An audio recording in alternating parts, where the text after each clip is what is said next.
The fund prospered.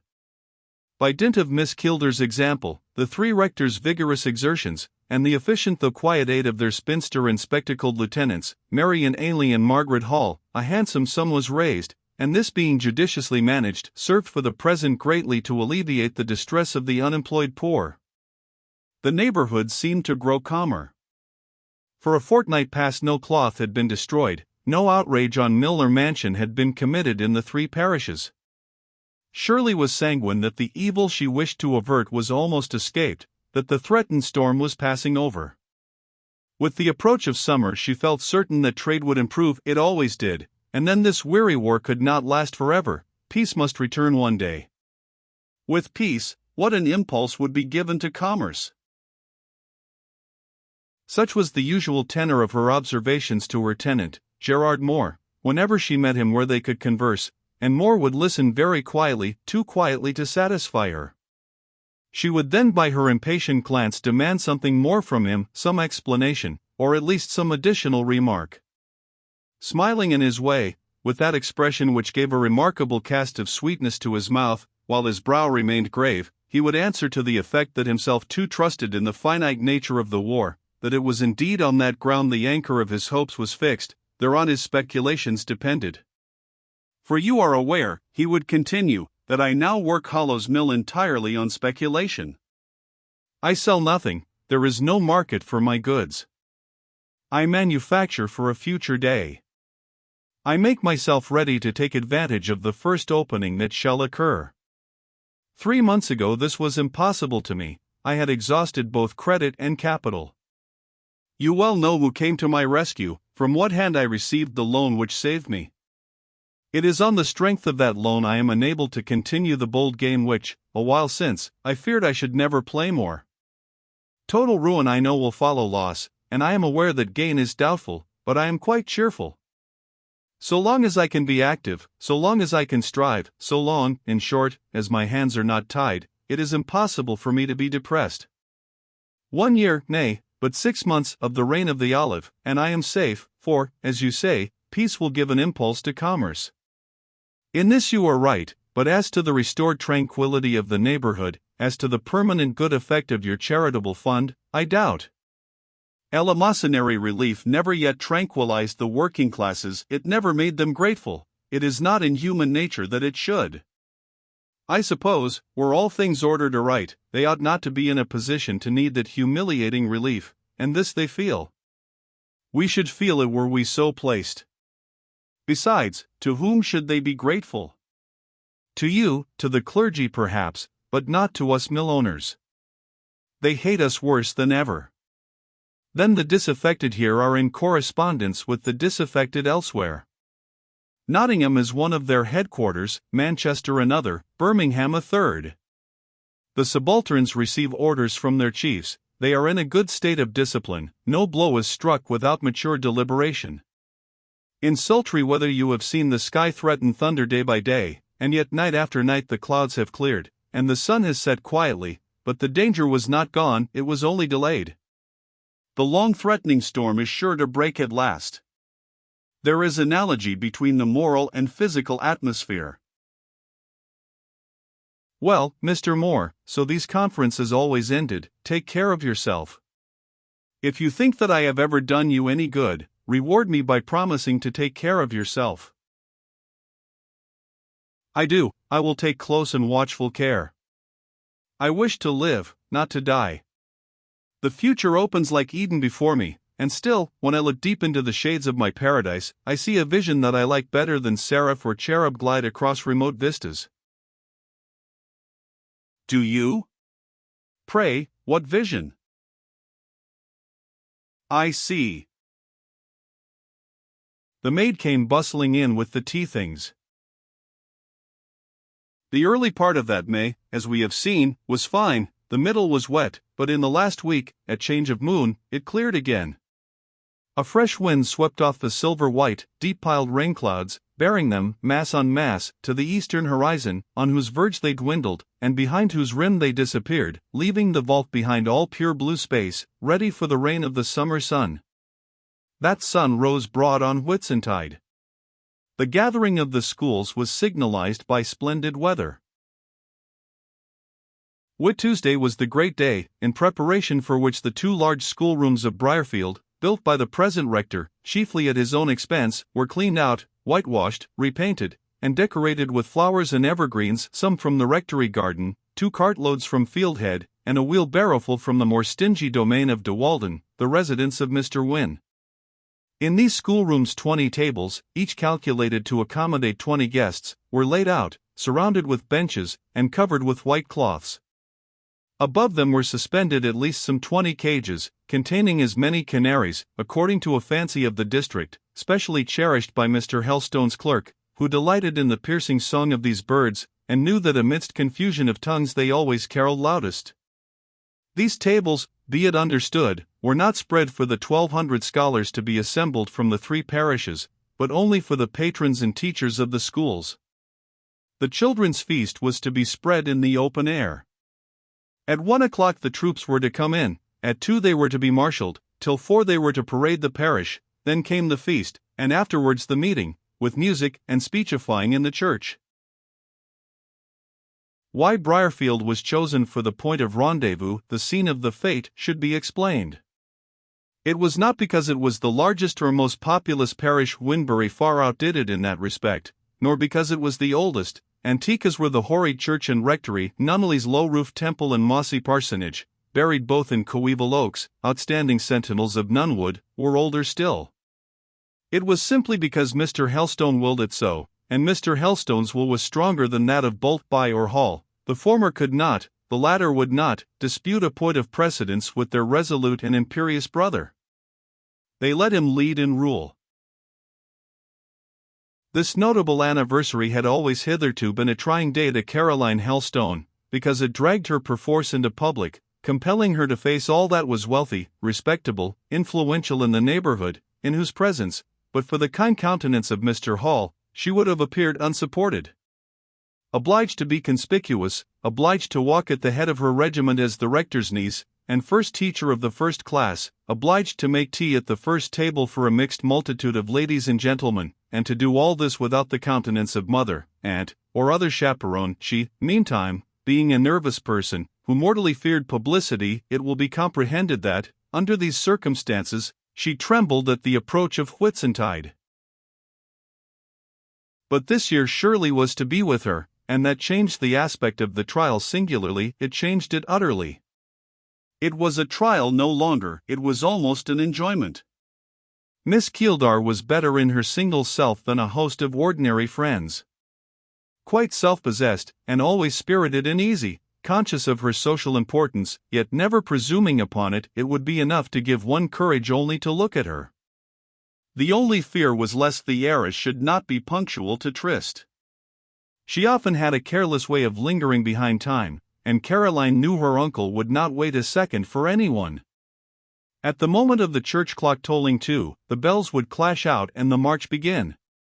She must look after Shirley, then, in this matter, or her expected companion would fail her. Whit Tuesday saw her rise almost with the sun. She, Fanny, and Eliza were busy the whole morning arranging the rectory parlors in first-rate company order, and setting out a collation of cooling refreshments, wine, fruit, cakes, on the dining-room sideboard. Then she had to dress in her freshest and fairest attire of white muslin. The perfect fineness of the day and the solemnity of the occasion warranted, and even exacted, such costume. Her new sash, a birthday present from Margaret Hall, which she had reason to believe Cyril himself had bought, and in return for which she had indeed given him a set of cambric bands in a handsome case, was tied by the dexterous fingers of Fanny, who took no little pleasure in arraying her fair young mistress for the occasion. Her simple bonnet had been trimmed to correspond with her sash, her pretty but inexpensive scarf of white crepe suited her dress. When ready she formed a picture, not bright enough to dazzle, but fair enough to interest, not brilliantly striking, but very delicately pleasing, a picture in which sweetness of tint, purity of air, and grace of mien atoned for the absence of rich coloring and magnificent contour.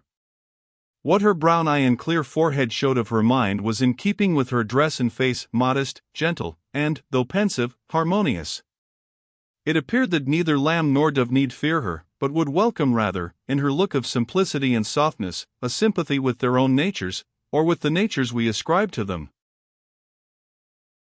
After all, she was an imperfect, faulty human being, fair enough of form, hue, and array, but, as Cyril Hall said, neither so good nor so great as the withered Miss Ainley, now putting on her best black gown and Quaker drab shawl and bonnet in her own narrow cottage chamber. Away Caroline went, across some very sequestered fields and through some quite hidden lanes, to Fieldhead. She glided quickly under the green hedges and across the greener leas. There was no dust, no moisture, to soil the hem of her stainless garment, or to damp her slender sandal. After the late rains all was clean, and under the present glowing sun all was dry. She walked fearlessly, then, on daisy and turf, and through thick plantations, she reached Fieldhead, and penetrated to Miss Keelder's dressing-room. It was well she had come, or Shirley would have been too late. Instead of making ready with all speed, she lay stretched on a couch, absorbed in reading. Mrs. Pryor stood near, vainly urging her to rise and dress. Caroline wasted no words. She immediately took the book from her, and with her own hands commenced the business of disrobing and re-robing her. Shirley, indolent with the heat, and gay with her youth and pleasurable nature, wanted to talk, laugh, and linger, but Caroline, intent on being in time, persevered in dressing her as fast as fingers could fasten strings or insert pins. At length, as she united a final row of hooks and eyes, she found leisure to chide her, saying she was very naughty to be so unpunctual, that she looked even now the picture of incorrigible carelessness, and so Shirley did, but a very lovely picture of that tiresome quality. She presented quite a contrast to Caroline. There was style in every fold of her dress and every line of her figure. The rich silk suited her better than a simpler costume, the deep embroidered scarf became her. She wore it negligently but gracefully. The wreath on her bonnet crowned her well. The attention to fashion, the tasteful appliance of ornament in each portion of her dress, were quite in place with her. All this suited her, like the frank light in her eyes, the rallying smile about her lips, like her shaft-straight carriage and lightsome step. Caroline took her hand when she was dressed, hurried her downstairs, out of doors, and thus they sped through the fields, laughing as they went, and looking very much like a snow-white dove and gem-tinted bird of paradise joined in social flight. Thanks to Miss Helstone's promptitude, they arrived in good time. While yet trees hid the church, they heard the bell tolling a measured but urgent summons for all to assemble. The trooping in of numbers, the trampling of many steps and murmuring of many voices, were likewise audible. From a rising ground, they presently saw, on the Winbury Road, the Winbury School approaching. It numbered 500 souls. The rector and curate, Boltby and Don, headed it, the former looming large in full canonicals, walking as became a beneficed priest, under the canopy of a shovel hat, with the dignity of an ample corporation, the embellishment of the squarest and vastest of black coats, and the support of the stoutest of gold-headed canes. As the doctor walked, he now and then slightly flourished his cane, and inclined his shovel hat with a dogmatical wag towards his aide-de-camp. That aide-de-camp Don, to wit, narrow as the line of his shape was, compared to the broad bulk of his principal, contrived, notwithstanding, to look every inch a curate. All about him was pragmatical and self-complacent, from his turned-up nose and elevated chin to his clerical black gaiters, his somewhat short, strapless trousers, and his square-toed shoes. Walk on, Mr. Don. You have undergone scrutiny. You think you look well. Whether the white and purple figures watching you from yonder hill think so is another question. These figures come running down when the regiment has marched by. The churchyard is full of children and teachers, all in their very best holiday attire, and, distressed as is the district, bad as are the times, it is wonderful to see how respectably, how handsomely even, they have contrived to clothe themselves. That British love of decency will work miracles. The poverty which reduces an Irish girl to rags is impotent to rob the English girl of the neat wardrobe she knows necessary to her self-respect. Besides, the lady of the manor, that Shirley, now gazing with pleasure on this well-dressed and happy-looking crowd, has really done them good. Her seasonable bounty consoled many a poor family against the coming holiday, and supplied many a child with a new frock or bonnet for the occasion.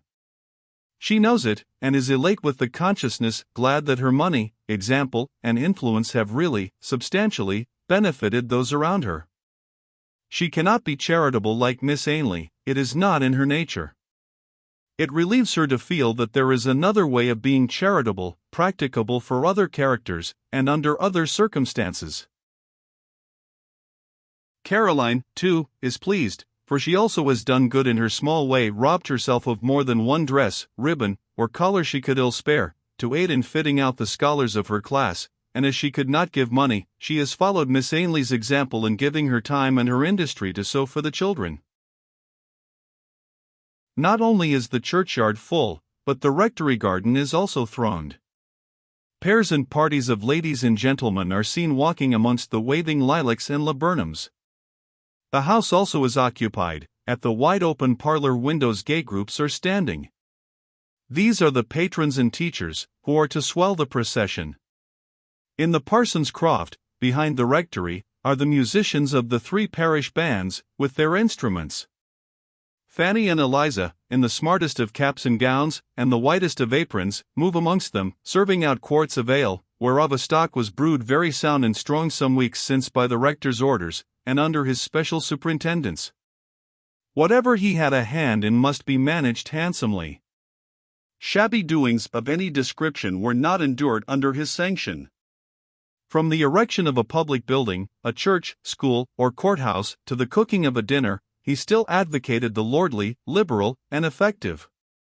Miss Keeldar was like him in this respect, and they mutually approved each other's arrangements. Caroline and Shirley were soon in the midst of the company. The former met them very easily for her. Instead of sitting down in a retired corner, or stealing away to her own room till the procession should be marshalled, according to her wont, she moved through the 3 parlors, conversed and smiled, absolutely spoke once or twice ere she was spoken to, and, in short, seemed a new creature. It was Shirley's presence which thus transformed her. The view of Miss Keeldar's air and manner did her a world of good. Shirley had no fear of her kind, no tendency to shrink from, to avoid it.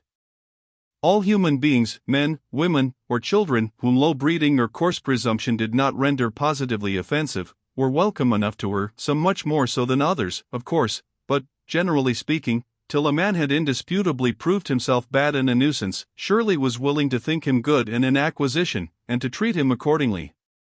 This disposition made her a general favorite, for it robbed her very raillery of its sting, and gave her serious or smiling conversation a happy charm, nor did it diminish the value of her intimate friendship, which was a distinct thing from this social benevolence, depending, indeed, on quite a different part of her character. Miss Helstone was the choice of her affection and intellect, the Mrs. Pearson, Sykes, Wynne, etc., etc., only the profiteers by her good nature and vivacity. Don happened to come into the drawing-room while Shirley, sitting on the sofa, formed the center of a tolerably wide circle. She had already forgotten her exasperation against him, and she bowed and smiled good-humoredly. The disposition of the man was then seen. He knew neither how to decline the advance with dignity, as one whose just pride has been wounded, nor how to meet it with frankness, as one who was glad to forget and forgive. His punishment had impressed him with no sense of shame, and he did not experience that feeling on encountering his chastiser. He was not vigorous enough in evil to be actively malignant, he merely passed by sheepishly with a rated, scowling look. Nothing could ever again reconcile him to his enemy, while no passion of resentment, for even sharper and more ignominious inflictions, could his lymphatic nature know. "He was not worth the scene," said Shirley to Caroline. "What a fool I was! To revenge on poor Don his silly spite at Yorkshire is something like crushing a gnat for attacking the hide of a rhinoceros. Had I been a gentleman, I believe I should have helped him off the premises by dint of physical force. I am glad now I only employed the moral weapon. But he must come near me no more. I don't like him. He irritates me. There is not even amusement to be had out of him. Malone is better sport." It seemed as if Malone wished to justify the preference, for the words were scarcely out of the speaker's mouth when Peter Augustus came up, all in grande tenue, gloved and scented, with his hair oiled and brushed to perfection, and bearing in one hand a huge bunch of cabbage roses, 5 or 6 in full blow. These he presented to the heiress with a grace to which the most cunning pencil could do but defective justice.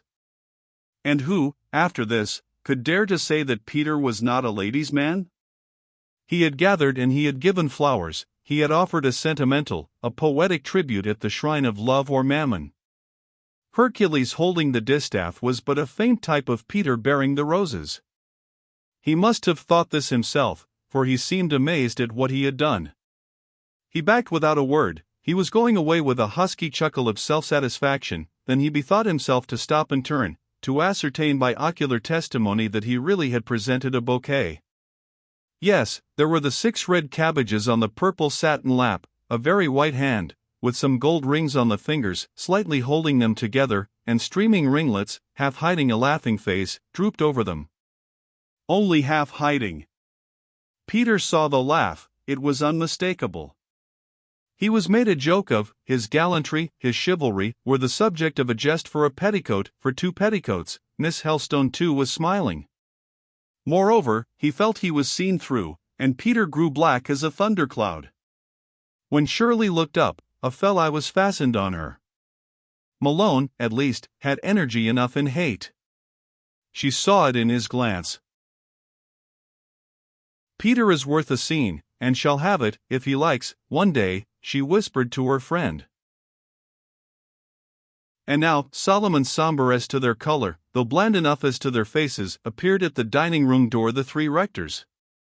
They had hitherto been busy in the church, and were now coming to take some little refreshment for the body, ere the march commenced. The large morocco-covered easy-chair had been left vacant for Dr. Boltby. He was put into it, and Caroline, obeying the instigations of Shirley, who told her now was the time to play the hostess, hastened to hand to her uncle's vast, revered, and, on the whole, worthy friend, a glass of wine and a plate of macaroons. Boltby's churchwardens, patrons of the Sunday school both, as he insisted on their being, were already beside him. Mrs. Sykes and the other ladies of his congregation were on his right hand and on his left, expressing their hopes that he was not fatigued, their fears that the day would be too warm for him. Mrs. Boltby, who held an opinion that when her lord dropped asleep after a good dinner his face became as the face of an angel, was bending over him, tenderly wiping some perspiration, real or imaginary, from his brow. Boltby, in short, was in his glory, and in a round, sound voix de poitrine he rumbled out thanks for attentions and assurances of his tolerable health. Of Caroline he took no manner of notice as she came near, save to accept what she offered. He did not see her, he never did see her, he hardly knew that such a person existed. He saw the macaroons, however, and being fond of sweets, possessed himself of a small handful thereof. The wine Mrs. Boltby insisted on mingling with hot water, and qualifying with sugar and nutmeg. Mr. Hall stood near an open window, breathing the fresh air and scent of flowers, and talking like a brother to Miss Ainley. To him Caroline turned her attention with pleasure. What should she bring him? He must not help himself, he must be served by her. And she provided herself with a little salver, that she might offer him variety. Margaret Hall joined them, so did Miss Keeldar. The 4 ladies stood round their favorite pastor. They also had an idea that they looked on the face of an earthly angel. Cyril Hall was their pope, infallible to them as Dr. Thomas Boltby to his admirers. A throng, too, enclosed the rector of Briarfield, 20 or more pressed round him, and no parson was ever more potent in a circle than old Helstone. The curates, herding together after their manner, made a constellation of 3 lesser planets. Divers young ladies watched them afar off, but ventured not nigh. Mr. Helstone produced his watch. 10 minutes to 2, he announced aloud. Time for all to fall into line. Come. He seized his shovel hat and marched away. All rose and followed en masse. The 1,200 children were drawn up in 3 bodies of 400 souls each. In the rear of each regiment was stationed a band, between every 20 there was an interval, wherein Helstone posted the teachers in pairs. To the van of the armies he summoned Grace Boltby and Mary Sykes lead out Winbury. Margaret Hall and Mary and Ainley conduct Nunneley. Caroline Helstone and Shirley Keeldar head Briarfield.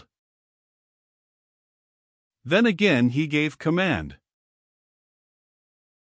Mr. Donn to Winbury, Mr. Sweeting to Nunneley, Mr. Malone to Briarfield. And these gentlemen stepped up before the Lady Generals. The rectors passed to the full front, the parish clerks fell to the extreme rear. Helstone lifted his shovel hat. In an instant out clashed the 8 bells in the tower, loud swelled the sounding bands, flute spoke and clarion answered, deep rolled the drums, and away they marched. The broad white road unrolled before the long procession, the sun and sky surveyed it cloudless, the wind tossed the tree boughs above it, and the 1,200 children and 140 adults of which it was composed trod on in time and tune, with gay faces and glad hearts. It was a joyous scene, and a scene to do good. It was a day of happiness for rich and poor, the work, first of God, and then of the clergy.